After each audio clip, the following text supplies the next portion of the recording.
SDGs, and I'm sure many of you can rattle off the successes. More girls in primary school, certainly larger numbers of women in the labor force, great strides that have been made in political representation. Yet, there's much to be done. Violence against women and girls continues in epidemic proportions. Childcare is still an afterthought. Child marriage still exists, and in some places is increasing in numbers. And there are many barriers to women's entry that still remain for their labor force participation. The good news is that although there are significant gaps, we know a lot more about what needs to be done and how to do it. What we need now is a boost in the influence, leadership, money, and partnerships necessary to generate increased momentum, not just at the global level, but at the national level and at the local level. And the SDGs provide us that platform, a set of goals, targets, and indicators developed through consultations that included civil society organizations, the private sector, and governments, and they were committed to by all member states of the UN General Assembly. That's the kind of platform that we need to generate new momentum. Today, in this session, we will discuss the actions that are necessary to make that happen. The session is divided into 3 parts. First, a keynote address, then a panel discussion with eminent leaders and experts, and finally, a last word to close out the session. Our keynote speaker this morning is none other than Melinda Gates. Melinda Gates is co-chair of the Bill and Melinda Gates Foundation. After a distinguished career in Microsoft Corporation, Melinda left to focus on her philanthropic work together with her husband, Bill Gates. Along with Bill, she shapes and approves the foundation's strategies, reviews results, and sets the overall direction of the organization. Together, they meet with grantees and partners to further the foundation's goal of improving equity in the US and around the world. Through her work at the foundation over the last 15 years, Melinda has seen firsthand that empowering women and girls can bring transformational improvements in the health and prosperity of families and communities. In 2012, Melinda spearheaded the London Summit on Family Planning, which adopted the goal of delivering contraceptives to an additional 120 million women in the developing countries by 2020. Her work has led to an increasing focus on gender equality as a path to meaningful change. Melinda is committed to using the right mix of passion and data, political commitment and action to build on and increase the momentum generated by the global women's movement to empower women and girls. So please join me in welcoming to the stage our keynote speaker for this morning, Melinda Gates.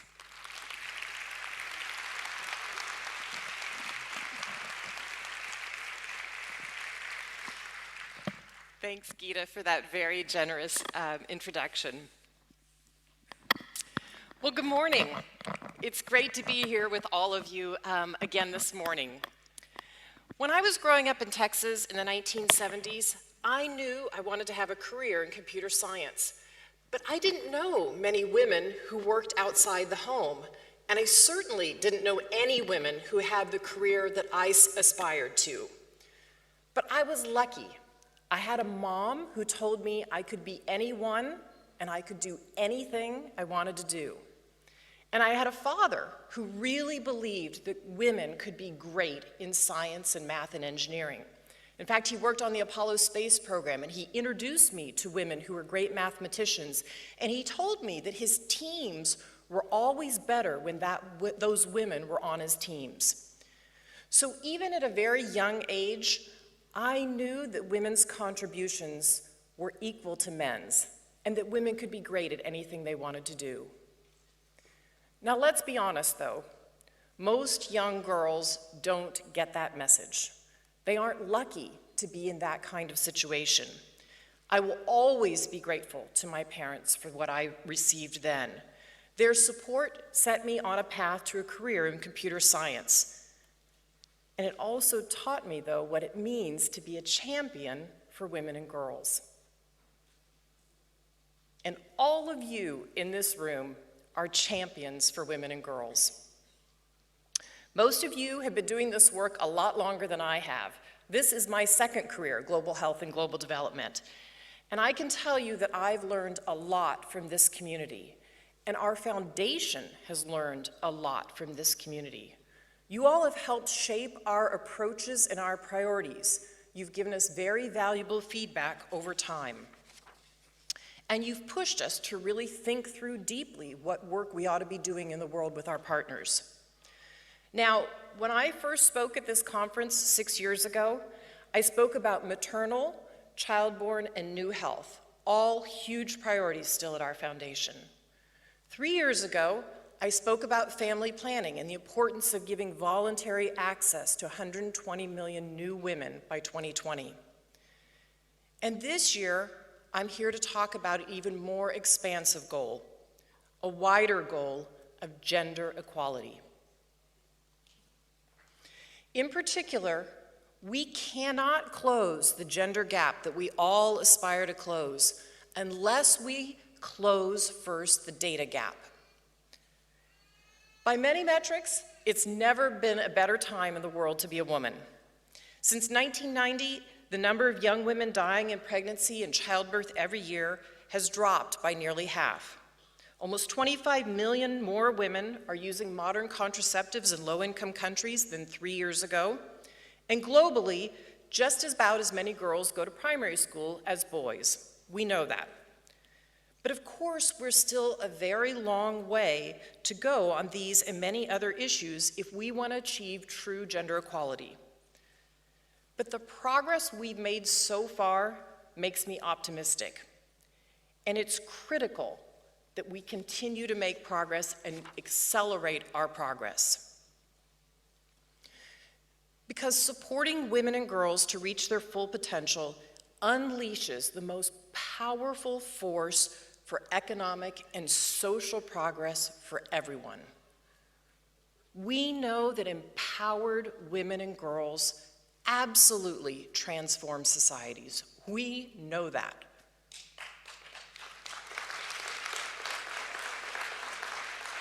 And it's why it's so incredibly crucial that we fulfill the mission of the Sustainable Development Goals. When you think about what those 193 nations leaders signed up to do, what they affirmed, we're gathering now for the first time to take up that affirmation and to move that progress forward. That's the job of everybody in this room. Now, you know getting those 193 leaders signed up was not easy.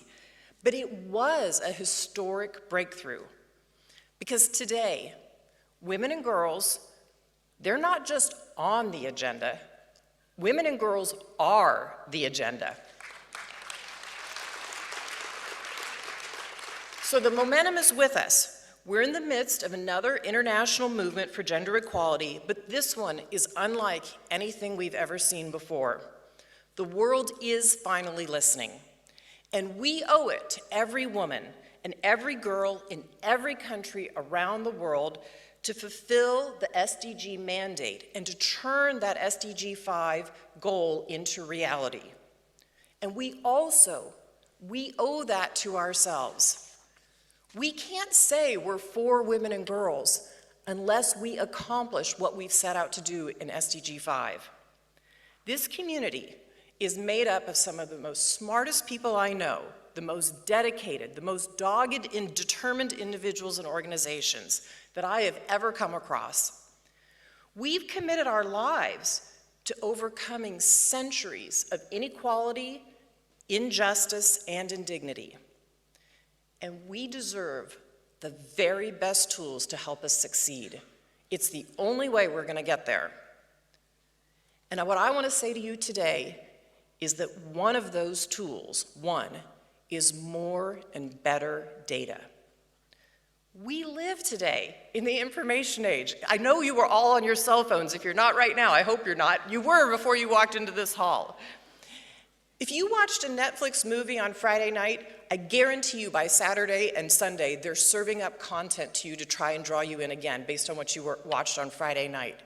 Your DHL package that you're probably planning to send to your grandfather on Father's Day, or you sent to your grandmother on Mother's Day, DHL knew which plane it went in, what truck it went in, and when it got to their doorstep, or when it will.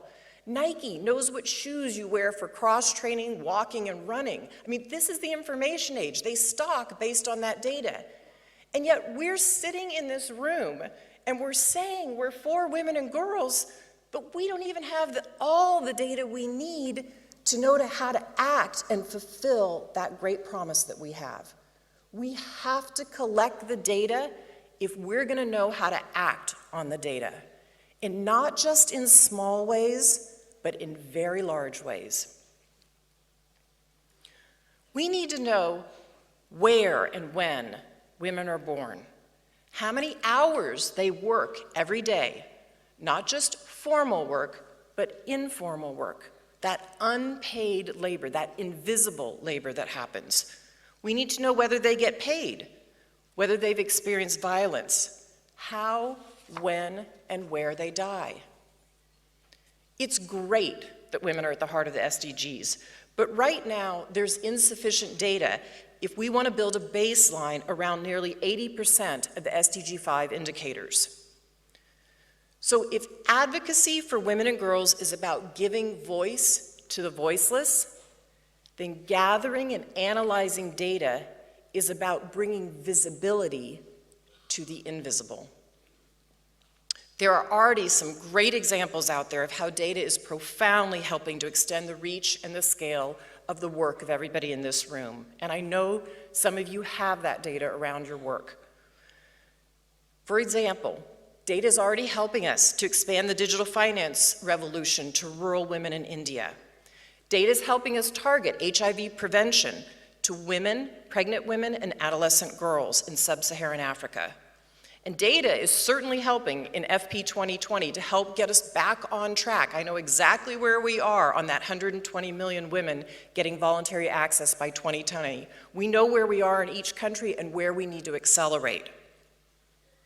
So imagine, though, what we could achieve if we had even more robust and rigorous data. Imagine how women farmers could be empowered if we had more evidence of the policy and laws and land rights that they face in their own country, what the barriers are that they face, and how we could think about how we could break those down.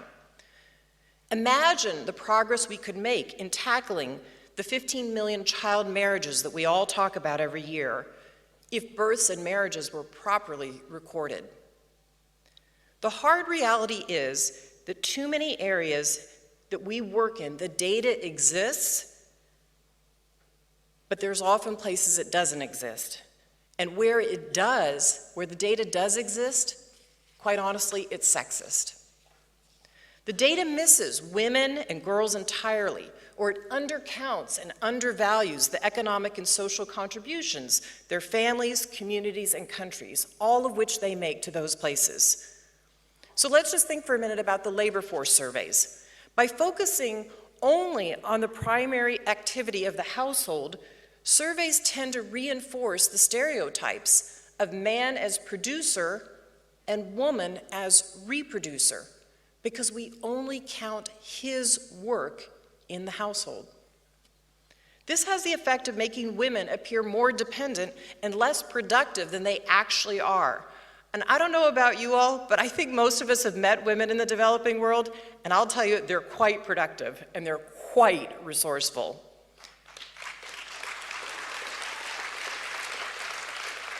Uganda is a perfect example of this survey data. When they really looked at their own survey data and they said, wait a minute, let's learn about what secondary activities are going on in the home, such as subsistence farming, somehow their workforce magically increased by 700,000 people. Now, those 700,000 people existed all along, it's just that they were women, and we weren't counting them. What about all the hidden work that women do that never gets measured? Globally, women spend on average 4.5 hours a day cooking, cleaning, or caring for someone in their home. It may be unpaid work, but I don't know about you, but to me, that's still work. So it may be unrecognized, but it's still that work underpins every society and every economy all over the world. All of this bias deepens the harmful stereotypes and practices that are grounded in the attitude that women and girls simply don't count. Well, we know that women and girls do count, and they're counting on us. Women such as a woman named Neelam, who I met last year in India. She was remarkable. She told me how she and her husband, whom I also met, married out of love, and by defying tradition, they were ostracized from their village. They were financially ruined, they were forced to migrate and look for work. But her pain didn't end there. As they were migrating, she was attacked by two men who tried to rape her. And the community blamed her, and they shamed her for the assault. But when Neelam joined a self-help group, her life turned around. It was in that group that she learned not only new farming techniques that helped her get more yield from her crop and more income, but she regained her confidence and her dignity. Neelam earned more respect and authority in her home. She bought a moped for her two teenage sons. Her mother-in-law told me how much she valued Neelam as a person. And her husband told me he didn't even mind now that he was doing more chores. Things for Neelam changed outside of her home too in profound ways. She joined a tribal women's network to make sure that the local government that she had in her community actually provided the services to families that they were deserving of. She told me that women who used to ignore her now invite her to the meetings to speak up. And she said, before, no one knew my name, but now everyone knows my name. Neelam is no longer invisible. Neelam counts.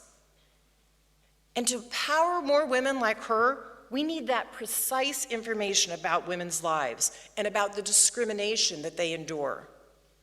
We cannot close the gender gap if we don't first close the data gap.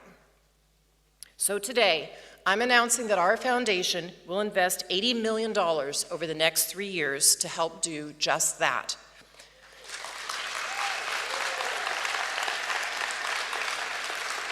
This money will be spent in partnership with many governments and institutions, but the new money is going to improve methodologies for data collection, allow us to collect data in areas such as time use, unpaid work, economic empowerment. Because if we build our work that's already underway to provide a fuller, richer, deeper picture of women's lives and the challenges they face, we'll not only be able to collect that data, but we'll be able to put it to great use. Because only with good data can we do great policy and programming. I don't know about you all, but I don't know how to run things without visibility and transparency. To make an investment, I have to see what's working and what's not working to then go invest more to make progress for women and girls. So getting agreement on the SDGs was a huge success, but without taking advantage of the power of data, we're not going to be able to make enough progress to declare victory. And this room is full of people who are unwilling to accept that, and I'm one of them. Now, I'm not saying that data alone is going to change women's lives. That's not realistic. Creating a gender data revolution is not a cure-all. It's just the foundational piece. It's that part of the work that helps us then know whether we're being accountable to the women that we're trying to serve all over the world. All the best data in the world is not going to do much good if it sits on a shelf collecting dust. It won't do us much good unless it influences policy, programming, and ultimately accountability. And it won't do us much good unless it gives women and girls access to health care, greater decision-making, and greater economic opportunities. So all of this work ahead requires patience and persistence. And there's a lot of work ahead. But my promise to you is that our foundation will be there every step of the way. And I will be there every step of the way. While we may work in this room on lots of varied causes, we're united by a single passionate belief, and that is that empowered women transform societies. Empowered women like Neelam. When I asked Neelam what she plans to do next, she said, "Next? I haven't done anything yet." She said, "I'm going to fight on behalf of women and girls until I die." Neelam is living proof to me that women deliver. And together, we can build a world where all of us have equal lives. Thank you.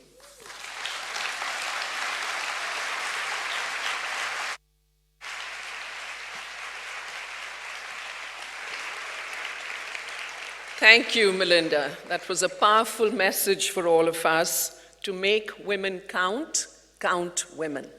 That's the message. Let me now invite to the stage our distinguished panelists for the second part of this session. First, Helen Clark, Under-Secretary General of the United Nations and Administrator of the United Nations Development Programme, and previously Prime Minister of New Zealand. Helen.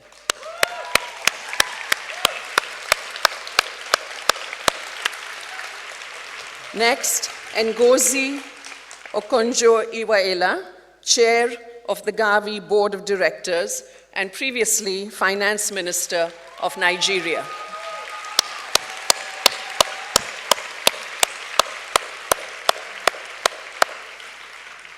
Next, Julia Gillard, Chair of the Board of Directors of the Global Partnership for Education and previously Prime Minister of Australia.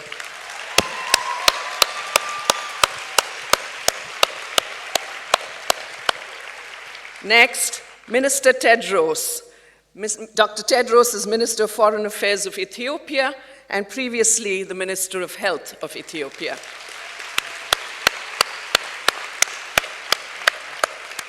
And finally, Vivian Onano, a Woman Deliver youth leader from Kisumu, Kenya, who's a powerful advocate for girls' and women's rights.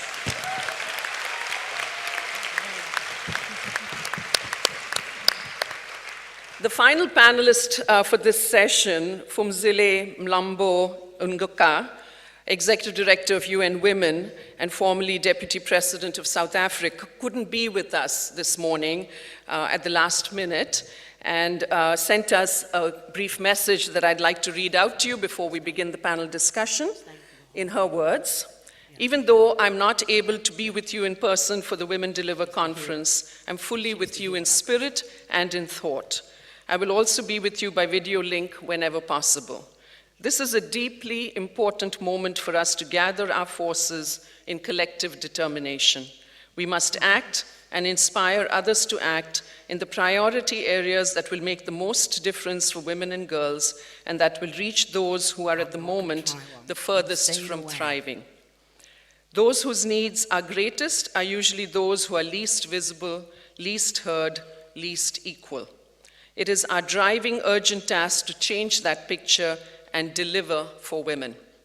Your engagement today will sharpen the focus on what must be done first and the best ways to achieve that. Now, in the first months and years of Agenda 2030, we must set a relentless pace of progress in implementation so that we will bring everyone to the finishing line with no one left behind." Thank you, Phumzile.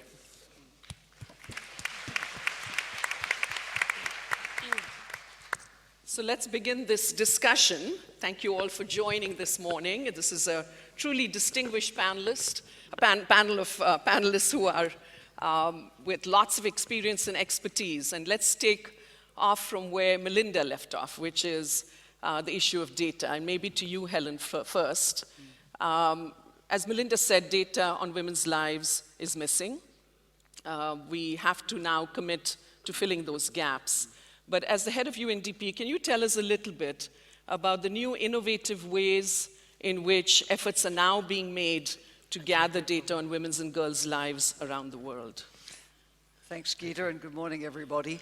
Well, firstly, what's not counted is invisible. And I think Melinda made very powerful points about the perpetuation of data deficiencies, meaning invisibility. So we have to overcome those. And I think it's a mixture of investing in both official and non-official data collection and analysis.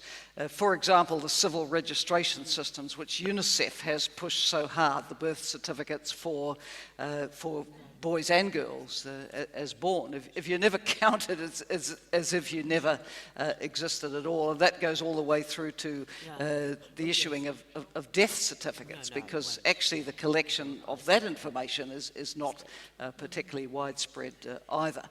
So definitely the official sources, the reporting of births, of deaths, of labour force participation, all those things which Melinda mentioned, and very welcome news to hear that the Gates Foundation will invest more in that.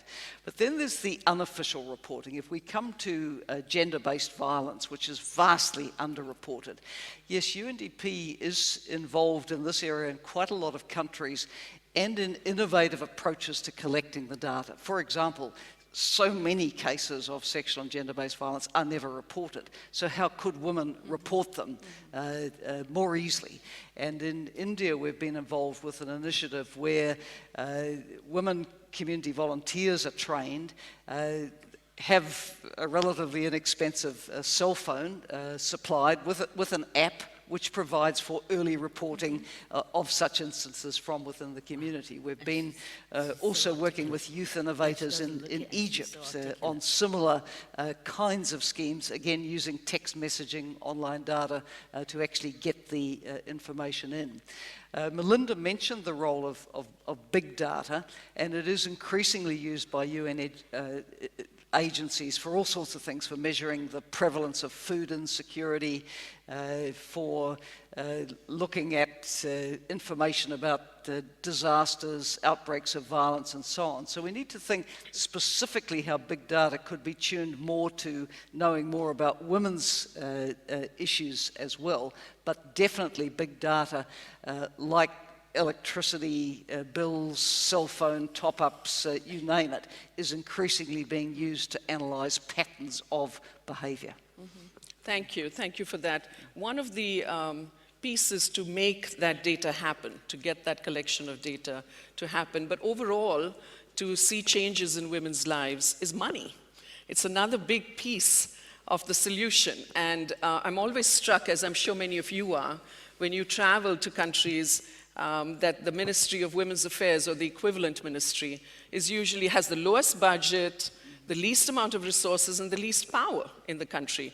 So Ngozi, as a previous Minister of Finance, what's the kind of case that we, as advocates for women's and girls' issues, can make to a Minister of Finance to invest more within a country on women and girls? How do we make that case? Thank you very much, Geeta, and good morning, everybody. It's wonderful to see such energy, such a crowd. I think there are three things I want to say about convincing ministers of finance. The first is to make the case. But I have to say that as far as women and girls, or girls and women are concerned, we've more than made the case over the years. So I even hesitate to talk about that. So what I want to say is, but we can't be complacent. We have to keep repeating to the ministers that this case has been made. The case has been made that empowering girls and women makes a huge difference for the economy, for the community, for the family, for the globe. I think that so many seminal works, the World Bank's 2012 gender report, the work done by Women Deliver, the recent study by McKinsey that shows that if we can get female labor force participation up to the rate of men's, by 2025 we will be adding $28 trillion to the global economy. And if countries perform even as well as the best one in their neighborhood, we'll be adding $12 trillion. We've seen at a micro level that if you give women as many inputs as men, their productivity has been shown to be higher in so many countries, in Africa, Kenya, Burkina. So the case has been documented, but you've got to repeat this to your ministers of finance. Remember, it's not that they're evil or anything. It's just that they have many competing priorities because the two prime ministers are side by side. So they can say, but you've got to arbitrate between, do we invest in infrastructure, which can also benefit women? Do we invest in education, in women's? So that case. So that's the first thing. I think the second thing is to show them how to do it.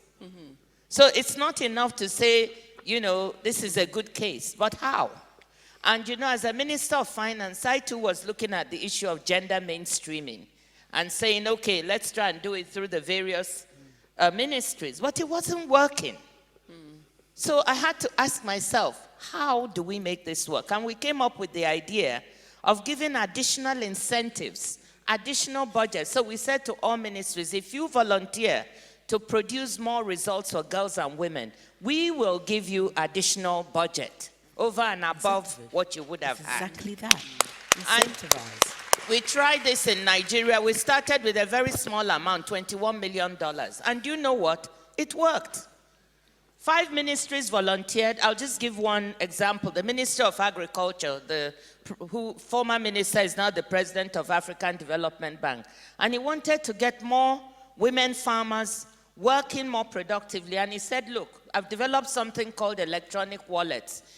If we can agree on a target to get more women getting these electronic vouchers so that they can get inputs without interference by a middleman or middlewoman and can actually increase their productivity, can we get more budget? And we said yes.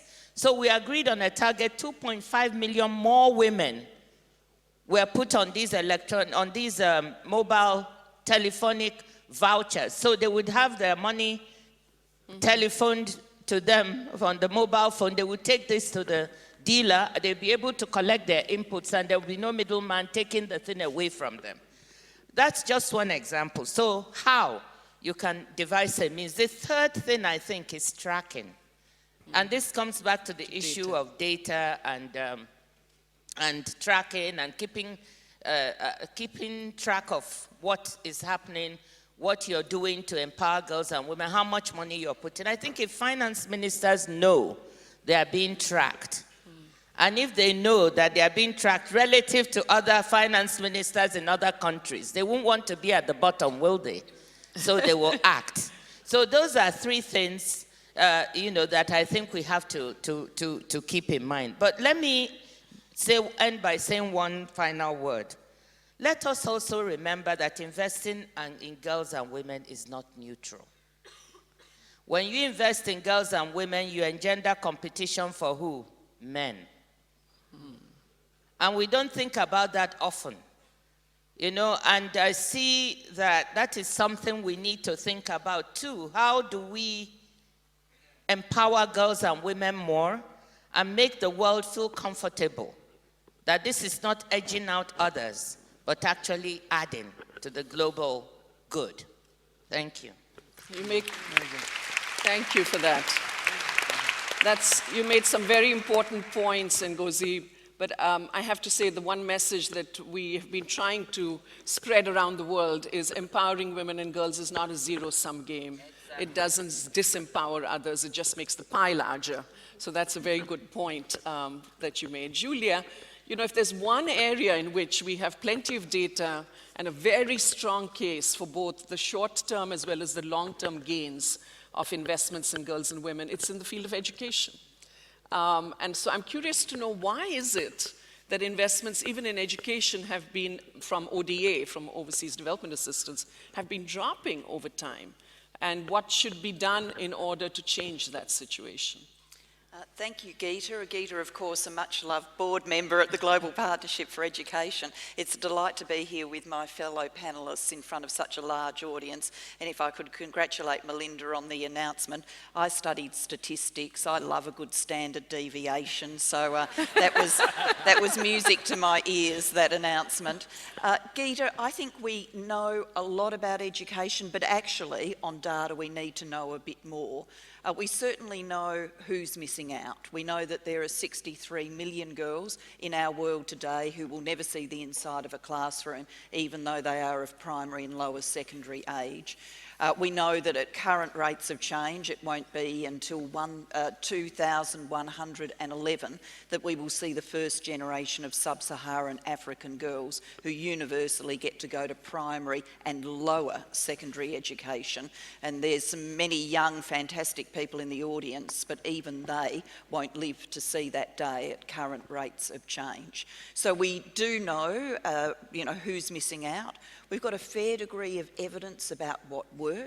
At the Global Partnership for Education, for example, we are able to track and trace amongst our more than 60 developing country partners what's happening. We know we've reached around gender parity in primary school in 31 of those countries. We've got good evidence about what happens for girls if you incorporate things like school feeding programs, cash transfer programs, safe spaces, sanitation facilities at school. But there are some things we don't know, and we are particularly on a new journey to focus on the quality of the learning. So the Millennium Development Goal world was access to primary school. Now we want access to more schooling than that, and we want it to be of higher quality. So there are things we need to do on the data. Why have we struggled to attract the resources we need? Well, I think there are a few explanations.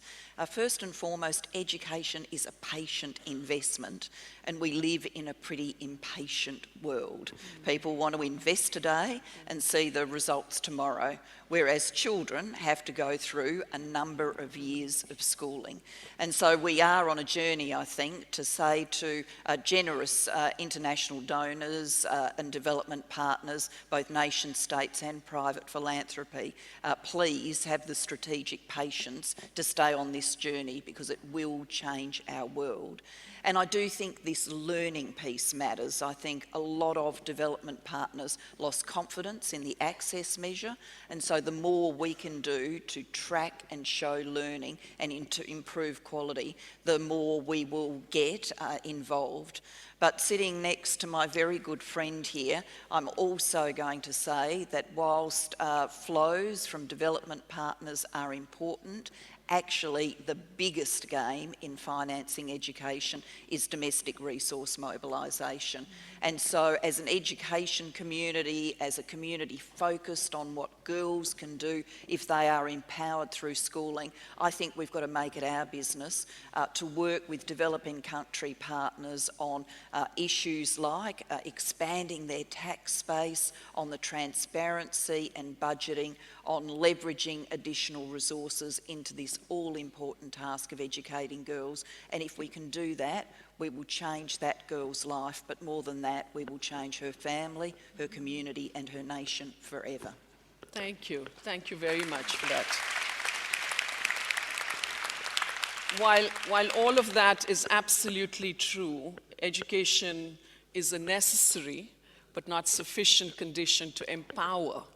The word empower means something a lot more. And so, Vivian, I turn to you to ask, what will it take to give women voice, to allow them to control their own destinies, to participate in decision making?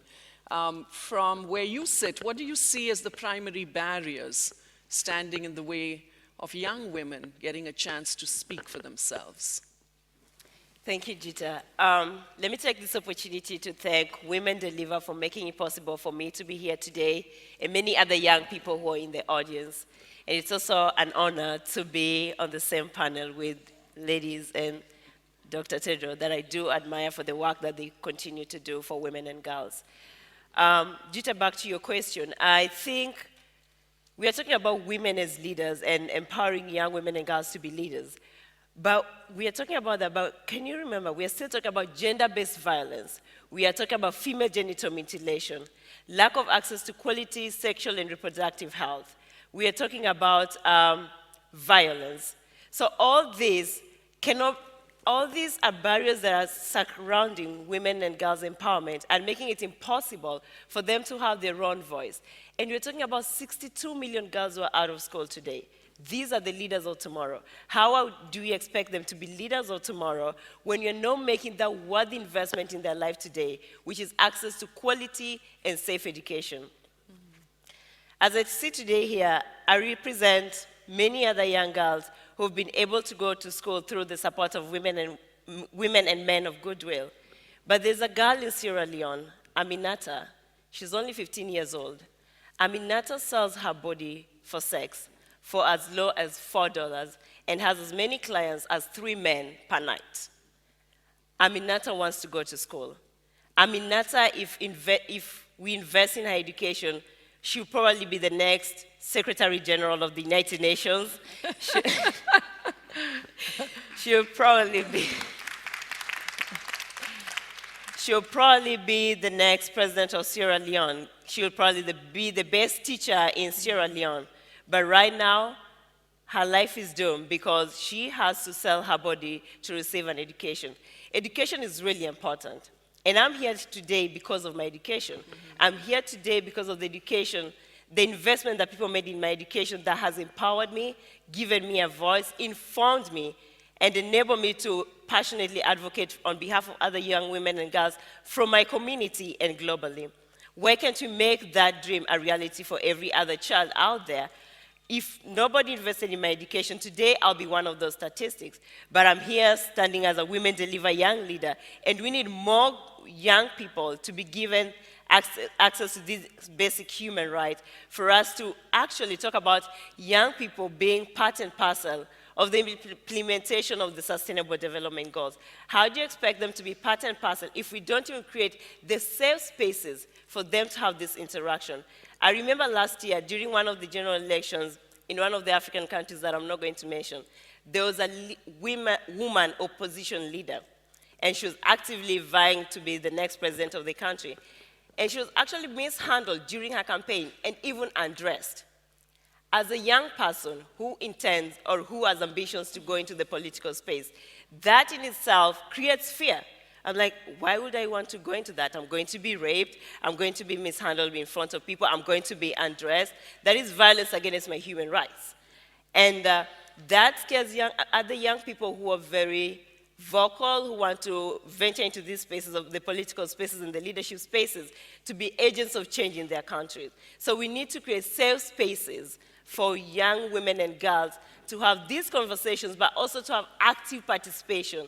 Because it's their human rights and it's the freedom for them to have this, to participate in the socio-economic and political development of their communities. Gender violence has to be addressed. It's a way of silencing women, and we cannot continue like that. As we all know, and as Melinda Gates said in her speech and the other panelists have said, without achieving gender equality, we should forget about achieving the rest of the Sustainable Development Goals. And that starts with the empowering of women, and that starts with girls' education. So all these are necessary investments and realistic investments. If we're talking about eradicating poverty, we are talking about peace and security, we are talking about cohesive existence in our communities. So the SDGs starts with goal number 5. And goal number 5 is not possible without goal number 4. And that all the SDGs cuts across all these goals. So we have to make sure that we make the necessary investment in girls' education to enable them to have a voice, to enable them to be empowered, to enable them to stand in their communities and be part of the change in their communities. And that also starts with addressing simple issues like menstruation. I know we talk about menstruation and just scrape off the surface, but we realize that girls who sell their bodies to buy sanitary towels. And we cannot talk about menstruation without addressing access to clean water and sanitation. I think last year there was news everywhere about the 2 girls in India who were raped, killed, and hanged on a tree, and they're looking for a safe place to help themselves. Girls cannot continue risking their lives for basic biological cycles that we don't have control over. So, thank you.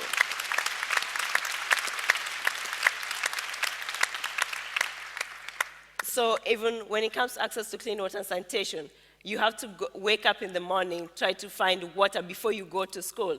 When the boy child is already at school, that takes in itself the energy. By the time you get to school, you are exhausted. And then you're still expected to participate at the same level with the boy child. You're still expected to be on top of your grades. I mean, all these issues that we continue addressing like they're business as usual, and they're not supposed to be business as usual, needs to be addressed with a lot of urgency. Access to clean water and sanitation. Menstruation matters. It's a biological cycle that should be embraced and should not be a way of shaming women. It should not be a way of girls losing their confidence and self-esteem. So I think there's lots of all these issues that we really need to address for us to get more women in leadership. But also we need the support of men. We cannot do it alone. And women and girls issue is not only a women's issue, it's all of us issue. It's a human rights issue. And unless we work together, we cannot achieve a sustainable, prosperous, and peaceful communities that we aim for. Thank you so much. Thank you. I think you did a really great job of sort of highlighting the many different strands of issues that we need to pay attention to in order to empower girls and women. Thank you for that. Minister Tedros, you know, government plays a key role in all of this. And I've noticed that often governments see themselves as providing services, that's a key role, but just the way in which government institutions interact with girls and women also can be either disempowering or empowering. And I just wanted you to share with us any examples from Ethiopia on ways in which government institutions can provide women with opportunities that may be non-traditional, or with the way in which they're treated, you know, how institutions can interact with them differently. Are there examples from Ethiopia on how that's been done that you can share with us? Yeah, thank you, Geeta. After the wonderful speakers have already said many things, I don't know if anything is left for me. First of all, I would like to thank Jill Sheffield, I don't know where she is, for inviting me. I really appreciate her commitment. She is a fighter. She is the one who brought us all together. And I would like to express my thanks. And then, Melinda, thank you so much for your inspiring speech. And I would like also to use this opportunity to thank you for dedicating your life to humanity, and especially women and girls, and in particular also for your support to Ethiopia, which is very comprehensive from health to education to agriculture. So thank you so much. I would like to divide my intervention maybe into three. The first will be related to the data issue, how we understood things when we started, especially focusing on women and girls, and then how we acted, and the third one, the result we got. When I start with how we understood the situation, I think the first thing which really made me happy to be part of the government was there was and there is still a very strong political commitment. It all started from there. And then we started analyzing the situation. I can take just one sector, but the evaluation was done for all sectors. I will take the health sector, which is close to me. In the health sector, we found out that women underutilize services. And then we tried to understand what the root cause was. So we had the data, so maybe to take it to one more level, we tried to understand the data and the root cause behind the underutilization of women on services. Not only women, by the way, even children. The data shows children underutilize services because children also depend on their mothers or on women. Then the root cause behind it was, one was the poor access, low coverage of health services, but we also found out that women underutilize services even when the health service is close to them. Then we said, no, there is more to this. There is another root cause that we should understand. And the second root cause was especially related to cultural taboos. The health service providers dominated by men. And Ethiopia is by and large rural, 84% rural. And women in rural communities especially are very shy and tend not to go frequently to health services. That taboo, that cultural problem was another root cause, the most important one we understood. So this was how we understood the situation, and then we moved into action. So what do we do? First, most of the problems, health problems in Ethiopia, like any other developing country, is very basic public health problems: malaria, HIV, TB, maternal-related complications, and so on. And we decided to focus on primary health care and decided to go for universal health coverage, especially primary health care, for health promotion, prevention, and also basic care at that level. After we decided this, but based on the root cause, there was another element to that. We have decided, especially the front line of the primary health care, to be staffed by design by women. So women can have access to the services, because men wouldn't mind going to women to get access or service. But the problem was with women. So by design, we said the primary health care, or the first line of the primary health care, which we call the health extension program, should be entirely staffed by women, and trained 38,000 women to staff all the health posts in the country and start serving their fellow women. So this was by women for women, which really made a difference in the utilization pattern of not only women, but children also. So that's the action part. Then when I come to the result, I used to, when I was health minister, enjoy traveling to the rural communities very frequently. Not just to help them, but to help myself.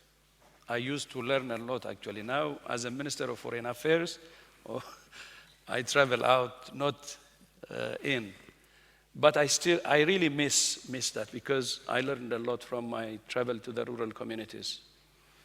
And after the health extension program was up and running, I visited a family and discussed about family planning. And that's when they practically educated me about the centrality of family planning. The woman said, after starting on family planning, now my kids are far apart, like the spacing, and I have, of course, less children, not like other women who have many children. So I have more time, and I am involved in farming activities. Thanks to the agricultural extension, I have the skills now to do something in my compound, grow vegetables, beehives, and so on, and I'm earning money. And I'm being involved in off-farming activities, in construction and so on, as a manual laborer. And now I earn some money to my family. Meaning, the family planning leading into giving her time and becoming a breadwinner for the family.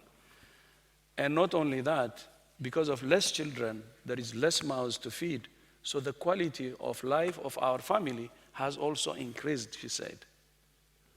Better quality of life for the family. Not only that, I have better respect from my husband now. So at the end of the day, it's the economy stupid. When she got the economic empowerment, the political empowerment also comes. That's when I understood also political empowerment starts from the family, cannot be pushed from the top. Right. And whatever we do at the family level really makes a difference. And the good news was there is agriculture extension and SME support, small and micro enterprise, for women and men to be involved in the SMEs and agriculture to lead their livelihood, which is, again, another opportunity for women to participate in the economic activities and become breadwinners for their families. But the health extension program and so on, not only that, it of course created employment opportunity for the 38,000 women, but taking family planning at the center, they're being employed in SMEs and other farming activities. And last year alone, from 2.6 million jobs created by SMEs, small and micro enterprise, 40% are women. Still not enough, should be 50-50, or even slightly more, because women's proportion is higher. And then the other results, maternal mortality rate declined by 69%, under 5 mortality rate declined by 2/3, and contraceptive prevalence, which I said earlier, increased from 8% to more than 40%. And the result is also in relation to the commitment that we have shown. So the 3 things are important as a summary. 1, to understand the situation, not only data, but the reasons behind it, right, the root causes of the problems we're facing. It needs very honest soul searching. And the problems always are internal. The enemy is in. So that very courageous soul searching was important for us. And then that has to be translated into action. And sure, with that commitment, you can get result. Thank you. Thank you very much. Thank you. And Ngozi, what about in Nigeria? Have there been examples or ways in which women have been economically empowered in new and interesting ways that you can share with us? Yes, thank you, Geeta. Let me just make maybe 2 points on this. Before talking about the empowerment, I wanted to say something about data, because I think what the speech that Melinda gave this morning is so refreshing. What I want to say is that I'm very excited at the idea of the additional new money of 80 million. But I also want to say to Melinda that unless this money can catalyze additional resources within countries, you should not give it to any organization unless they can promise you that they will use it to make 2 or 3 countries also add additional resources of their own, to be able to improve the statistics and the tracking of women and girls. Because, as Julia said, at the end of the day, we are the ones financing the bulk of our own development. And if we cannot demonstrate we are willing to put our money, then that doesn't go far enough. The second point I want to make on this issue of data and tracking women is identity cards.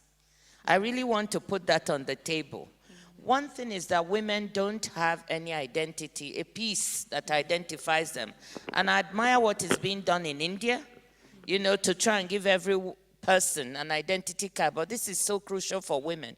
In my country, in Nigeria, we started it too with a pilot of 13 million in conjunction with MasterCard with a chip in it, in order to give ordinary women a card and girls.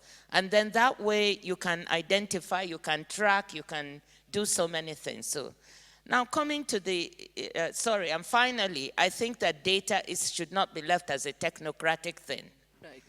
We have prime ministers here. We have my sister, the former president of Malawi, who is in the audience.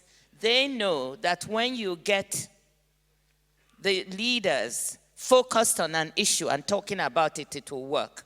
President Banda, Julia Gillard, Helen Clark, if you are talking about a particular issue in your country, people will act on it. So let's also get them involved. It's a political issue. It's not just a technical issue. Then finally, on the issue of, how were girls and women empowered, I want to give one example of what we did.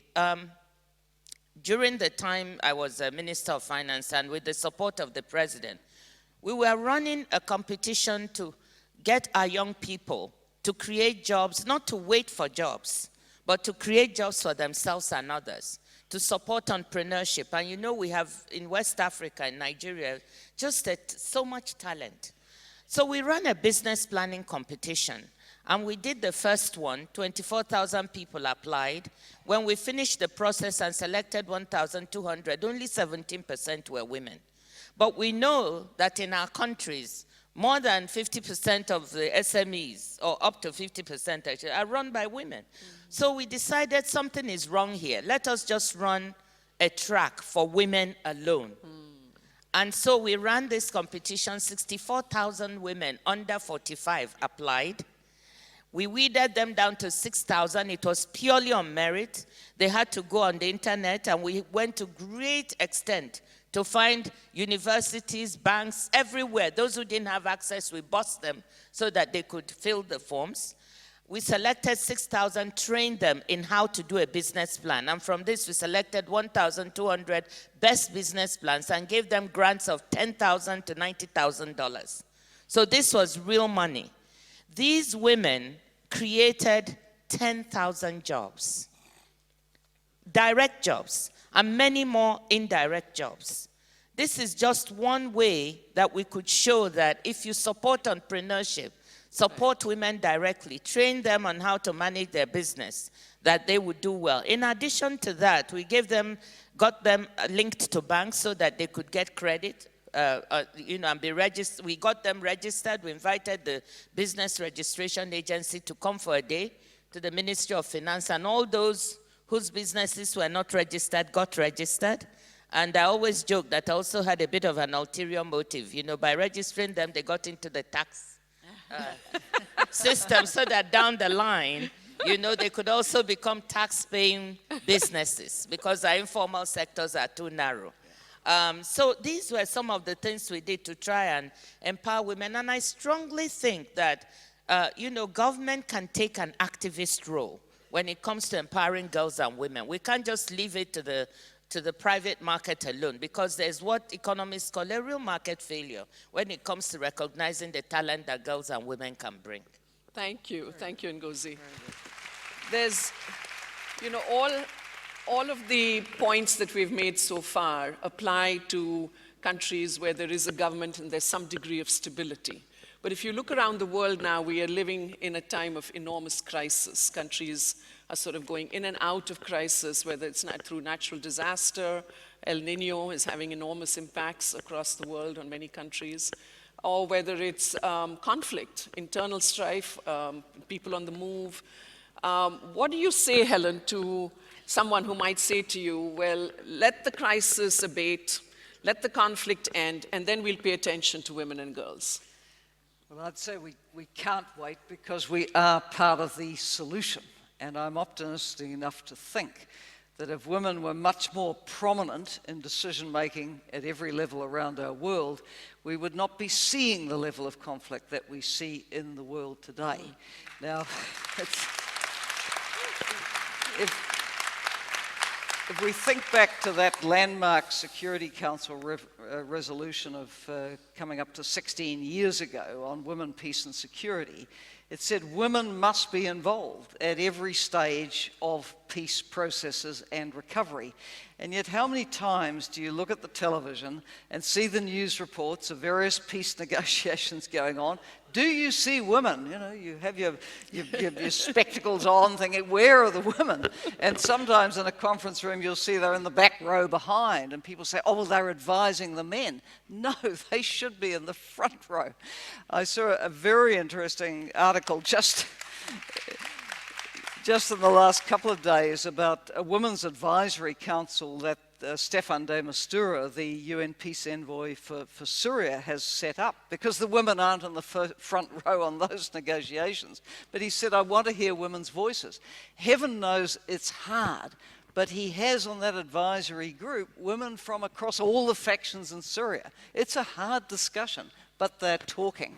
Now, I think if we could shift the women into the front row, we might make some progress on ending a catastrophic conflict which has taken a country which was middle income, which had most of its kids in school and was getting ahead, into a country where so many people are living in wretched poverty or have fled their homes inside the country or beyond. So as women, we have to be part of the solution. And then we could take that into other kinds of crises like food insecurity, empower the woman farmer. And Ngozi has stressed this.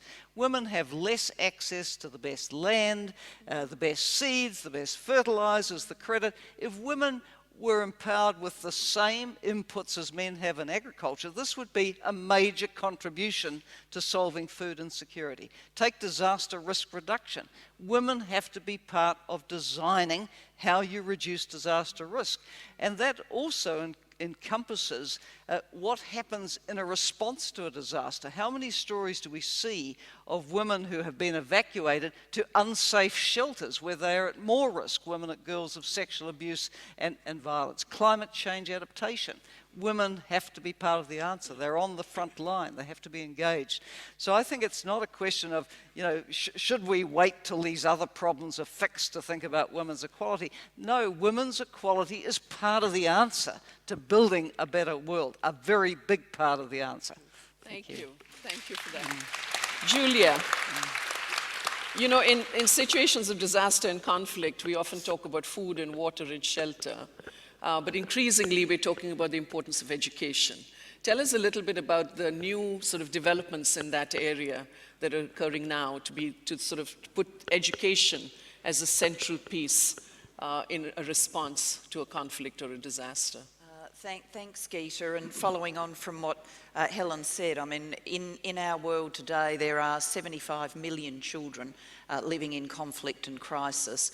17 million of them are refugees in conflict and crisis zones. They haven't made it out. They're still in the conflict and crisis zones.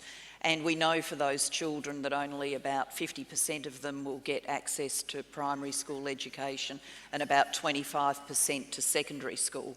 So to anybody who says, let's end the conflict first and worry about everything else afterwards, they run into the stark reality that children only are children once. And if you wait, then they will lose their opportunity for education. It will just be gone. So we can't leave those children stranded. And if we do force them to wait for their education, a promise then that's never delivered upon, what we are going to see is a lost generation of girls and boys who live lives of great desperation, girls very at risk of sexual exploitation, and the whole generation very at risk of radicalisation and the perpetuation of conflict, because really if people have no hope, is it any surprise that that turns to anger? So knowing that that huge issue confronts the world, endeavours are now being made to say, can we better respond? At the Global Partnership for Education, already 50% of what we do is in conflict and fragile countries, so there is some response, but it's nowhere near enough. Many people at this conference will go on to the World Humanitarian Summit at Istanbul, and there will be an announcement about a new way of working, a new platform called Education Cannot Wait, to try and do better to provide education for children in conflict and crisis. And so for everybody who's interested in mobilising for change, this is a great time to make your voice heard, to call on the global community to not only launch that platform at the World Humanitarian Summit, but to launch it with good, new, additional resources, not taking money from somewhere else where it's needed, but new additional resources so we can give those children, and particularly those girls, hope. Thank you. Thank you, Julia. I'm looking at the time. We have very little time left, but I'm going to give Vivian and Minister Tedros first, and then perhaps if quickly we can hear from the other three panelists as well. Two actions that you think are essential as we look forward towards fulfilling the SDGs to empower women and girls. Vivian. Thank you, Geeta, again. I think the first one I'm still going to go back to is access to quality and safe education. That is really, really important, because the women have to be informed, they have to be empowered, they have to have their own voice to own the spaces that they want to be they want to be in. Second should be on mentorship, sponsorship, and access to network. It is really important to have a mentor. And I'm just going to give a very brief example. For example, right now we hope to have a female Secretary General, but if at all we had other female Secretary Generals, I believe Helen Clark will have somebody to go talk to and ask, when you were running for SG, what did you have to do? Who did you talk to and what did you have to? But she doesn't have that right now. But that doesn't mean that she cannot talk to the male counterparts. But it's really important for us young leaders to have, us young women leaders to have women leaders to look up to, but also to pull us up. And I would like to call the likes of President Joyce Banda, Mrs. Nyaranzai, Mama Ngozi, Helen Clark, Julie. If you can take it upon you to rise up with other young leaders, mentor them, coach them, and also sponsorship is very important. Mentorship is important, but sponsorship is also important. And access to networks, to empower them, have information, but also have people to interact with who can support and build them as they grow up. Thank you. It's Thank everybody's you very much. initiative. Minister Tedros, 2 actions. I can give you 6 for the price of 2. That's what, We'll do that's it what very- investments in very- women do, give you 6 for the price of 2. Very quickly. I'm a minority, so it would be good if you give me some. Please. One, I think the political will is very important. But the political will that acts disrupts the status quo. Ready to disrupt the status quo. That's one. So conscious disruption is important. And the second is, in order to do conscious disruption, let's focus on the mindset. The problem is in the mind. If the mind is wrong, does the wrong thing. If the mind is thinking right, does the right thing. So focusing on the mind issue, the mindset, and believing that what we do for women is not for them. It's for us. That mindset is important. If that's the reference, I said it yesterday morning at the, the partnership session. That's very important. The third is, any service we have, it should be fit for them also. It should really accommodate the services they need. The third, especially in countries like Ethiopia, where it's rural majority, adult education is important, and that has to be linked with property rights and changing laws. We have done that. And when you do that, it leads the way to economic empowerment. And economic empowerment will be at the center of course, girls' education is important, and we have to be very aggressive on that. But at the end of the day, I think a government that's committed to make a difference on the economic empowerment, that will also lead to political empowerment. That's why I say the economy stupid. Because if you see even the rich countries and poor countries, the rich countries are more powerful politically and militarily because they're economically strong. Right. So it starts from there. I'm not that's the only one. But we can work on the political front, and I'm happy the progress in Ethiopia is really good. We have 38% of our MPs women. Of course, we have to do more. We can do something at the top. But at the end of the day, it's the economic empowerment which leads to political empowerment for the just normal citizen, the citizen, any individual Ethiopian woman is very important. Thank you. Thank you very much. Just quickly, Julia and Ngozi, Helen, one word each. What would you say is the most critical, high priority thing to do? For me, of course, I think the Sustainable Development Goals largely rest on the foundation of education, and so I think if we can keep that sense of activity and energy and mobilisation, there's nothing that we can't achieve, and I really think that's the message of Women Deliver. And Ngozi. I'll say one thing. If we don't immunize all our children, our girls, and take care of our mothers who are having babies by making sure they're immunized against the threatening diseases, then we haven't started. So let's immunize. Of course, I would say that as chair of the Global Alliance for Vaccines. But we need to immunize 300 million more children by 2020, and that is crucial. Thank you. Helen. For me, there's two foundations. One is without doubt education, which has had a big airing today. The other is sexual and reproductive health services and rights. That empowers women. Thank you. Thank you. You can see that we've had an excellent set of panelists here, all feminists, clearly, male and female, young and younger.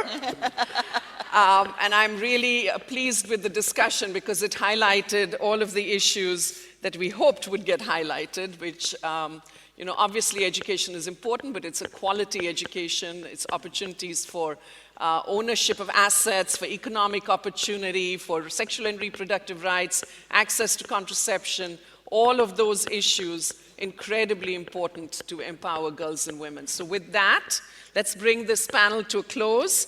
And I invite to the stage now Faustina Finn Nyame, Country Director of Marie Stopes, Kenya, to give the last word. You're very kind. As we've heard from our panelists today,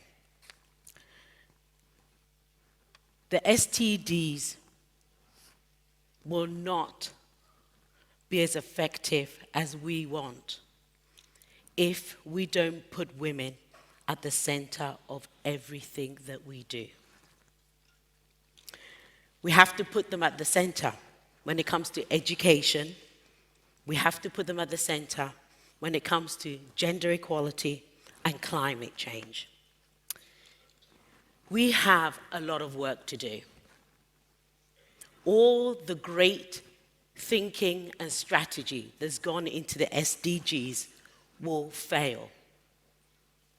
It will fail if we are not able to have universal access to contraception and eradicate unsafe abortion.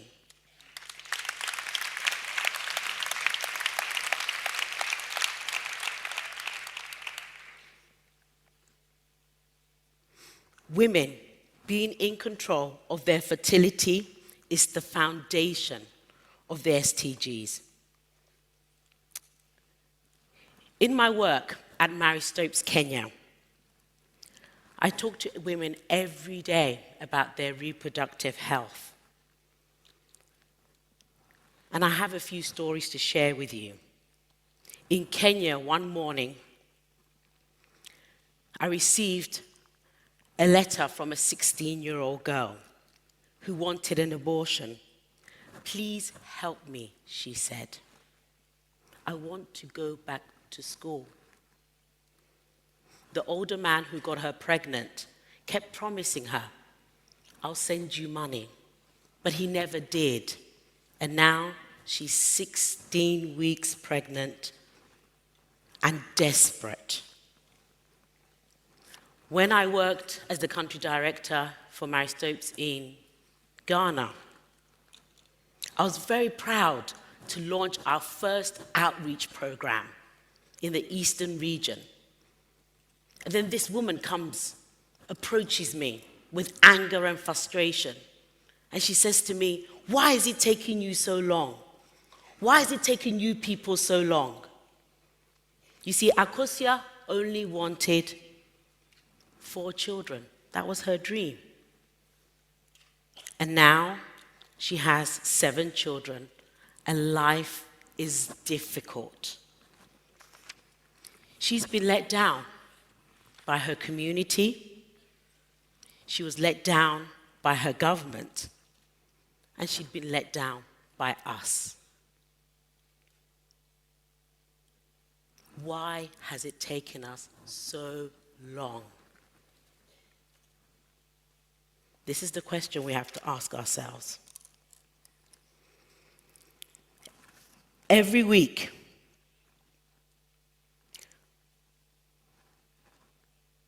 why is contraception and family planning such a controversial word?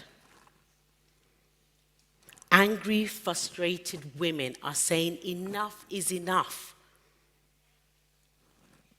We know that abortion saves lives, so why don't we want to talk about it? Why? Is it so few people care? To make the SDGs meaningful, women must be put at the center, and I'll keep saying this over and over again. Right now, there are women in Zambia, in Rwanda, who are imprisoned because they tried to procure an abortion. There's women in Ireland who are harassed and intimidated as they walk into our clinics. To make the SDGs meaningful, women must be allowed to decide on how many children and how they want to space it. Only then they'll be able to make the decision to go to school, to take part in politics, and also take care of their own health. The only reason we are all here today is we believe in women deliver, and more than babies. It's our job to make it possible for them to be able to fulfill their dreams and aspirations. Each woman should decide for herself. SDGs will be accomplished when women, at every single time, we trust them to make good decisions. Thank you.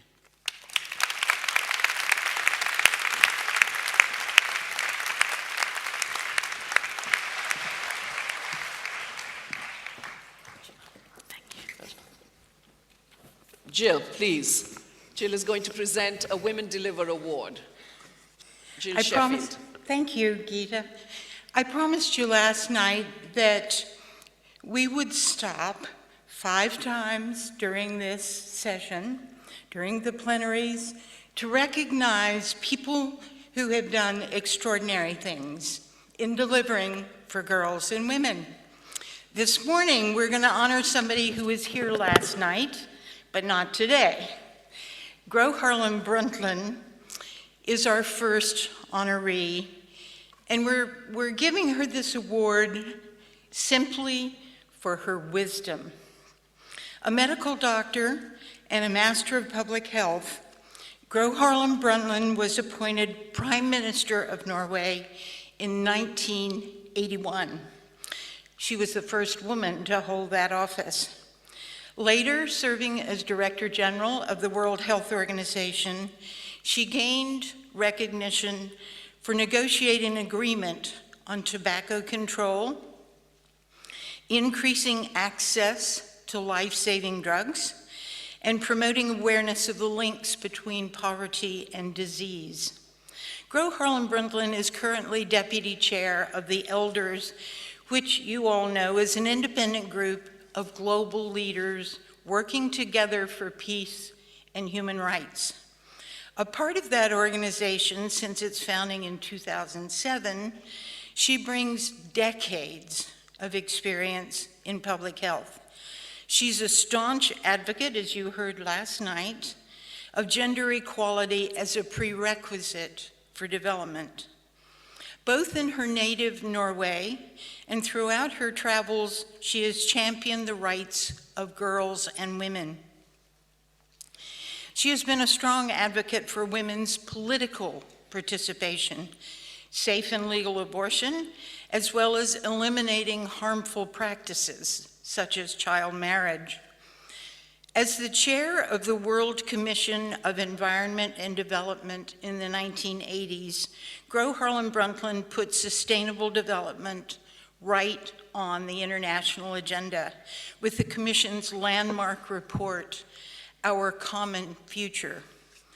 The Commission's recommendations provided the momentum for the United Nations Earth Summit in Rio in 1992.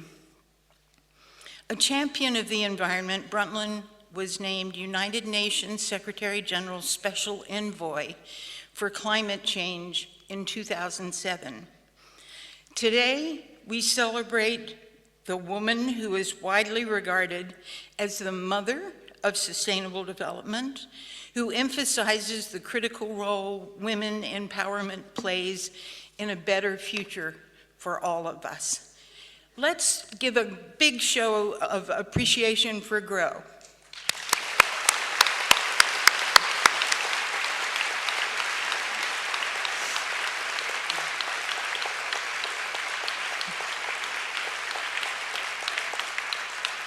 Thank you so much. And I'd like to take the opportunity to thank Geeta Rao Gupta, who is moderating this great panel. And to each of you panelists, it was so heartfelt. It was just wonderful. Thank you. Thank you. Thanks a lot.